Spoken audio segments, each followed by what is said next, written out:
Hello and welcome back to Blue Fig Longevity. If you've been following our videos, so far you've seen videos that help define what longevity is and how to understand it and what it means for you. You've also seen videos that show what you should do if you want to have a life of longevity, if you want to live a long, healthy life where you're functional, alert, and vibrant.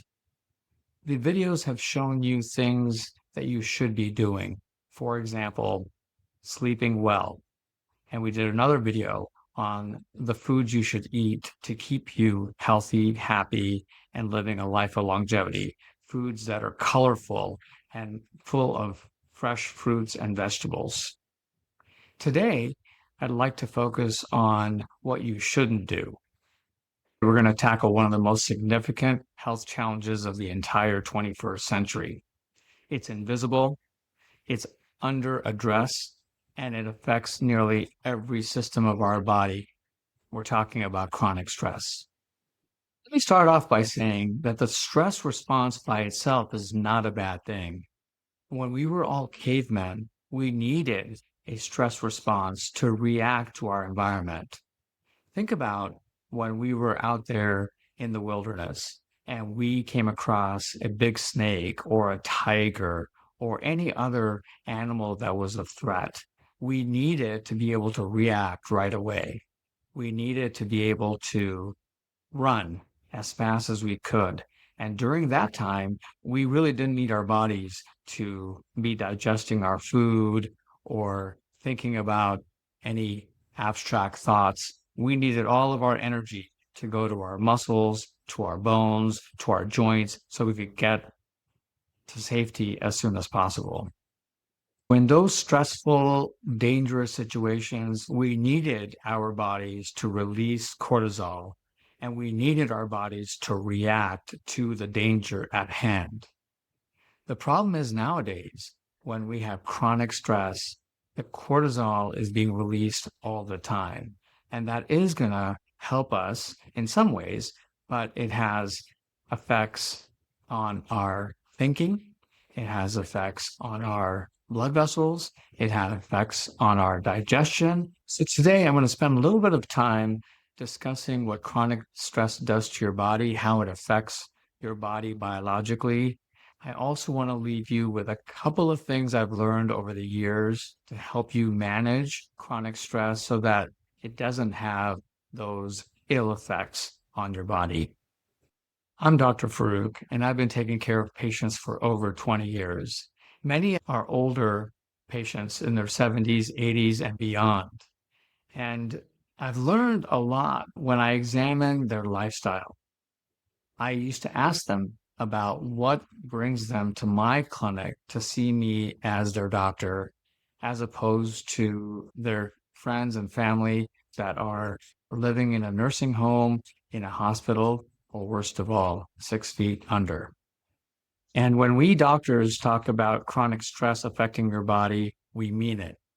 The science tells us that people that report higher levels of chronic stress have a greater chance of developing chronic medical conditions like heart disease, high blood pressure, diabetes, high cholesterol, problems with your digestion, arthritis. That chronic stress builds up in our body in many ways, and it shows. According to the latest medical research, stress is not just a feeling, it's a primary driver of many of the diseases that are plaguing us. I know what you're thinking, and I know what you're going to say. We all feel stressed about relationships, about our work, about traffic. But I'm not talking about daily stress. I'm talking about chronic stress that's persistent. It stays with you. It builds up over time. And as this happens, the stress releases stress hormones in our body that can, over time, have all kinds of negative consequences on the way that our body functions. So let me tell you about one of my patients. He was about 80 years old. We're going to call him Mr. F. And he was always stressed. He chronically stressed. He suffered from PTSD, which is a condition that a lot of my patients have who served in the military. Even though he wasn't in the military anymore, he was in constant stress because of the memories he had of those events. And what was happening to him is his heart rate was always high, his breathing was always shallow, he had problems with his digestion, his muscles were always tense. And because he was feeling this, and because cortisol was being constantly released in his body, he wasn't able to think clearly. He wasn't able to think about abstract things. He wasn't able to function using executive brain function because of the chronic stress. And it was wearing him down every day. The chronic stress also dampened Mr. The symptoms would be a lot more devastating. He would have worse coughs, worse sneezing. He'd have worse body aches because this infection added more stress to his body where he already had a lot of stress to deal with. The chronic stress was really wearing Mr. F down. And besides common colds, he'd come in to see me for things that you wouldn't normally think you'd have to go see the doctor. He'd come in for one of his toenails hurting him, or he'd come in for a hangnail. He'd come in all the time for various, what would normally be considered very minor symptoms. He had become what we call the worried well. These are patients that are doing well overall, but because they're chronically stressed, they're never feeling like they're healthy. They're never feeling like their health is optimal. Because there are a lot of people out there that are very stressed, and they'll have all kinds of symptoms that don't necessarily fit one picture and don't necessarily last a short amount of time. They last for a long time. Funny thing about the biologic effects of chronic stress. The biologic effects are your muscles tighten, your blood pressure goes up, you feel more tense. And the funny thing is that those are exactly the same symptoms of when you're excited.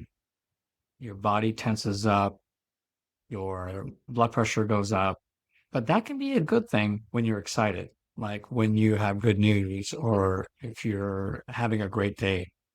So sometimes just realizing that the biological effects are almost for chronic stress versus excitement helps me to sometimes when I'm stressed, I talk to myself and I tell myself, you're not stressed, you are actually excited. And that helps to alleviate some of my stress. Let's now switch to some of the things we can do to prevent the ill effects of chronic stress on our bodies. Realizing that you're suffering from chronic stress is step number one. Talking to other people, talking to friends, family, peers is also important. It's important to know that you're not alone. And that's why we have found such benefits from group therapy. Everyone thinks that they're the only ones going through stress or chronic stress. When they talk to peers, when they talk to other people that might be having the same symptoms, somehow the symptoms don't feel as bad. And then a beautiful thing happens. When patients are talking about stress with each other, they start to also talk about things that help them cope with the stress. They talk about coping mechanisms, coping skills, things that they do to relieve the stress. And that can be very helpful when openly discussed. Let me let you know what I found to be extremely helpful for most of our patients. Deep breathing and taking deep breaths intentionally help with stress. It has a calming effect. I like to teach my patients about the 4-7-8 rule, and that is taking a deep breath over 4 seconds, counting out the seconds, then holding their breath for 7 seconds, counting 7 seconds, and then slowly exhaling over 8 seconds. So that's the 4-7-8 rule. That can be amazingly relaxing.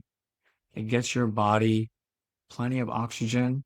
The body holds on to oxygen and then slowly releases this. That can have a very calming effect.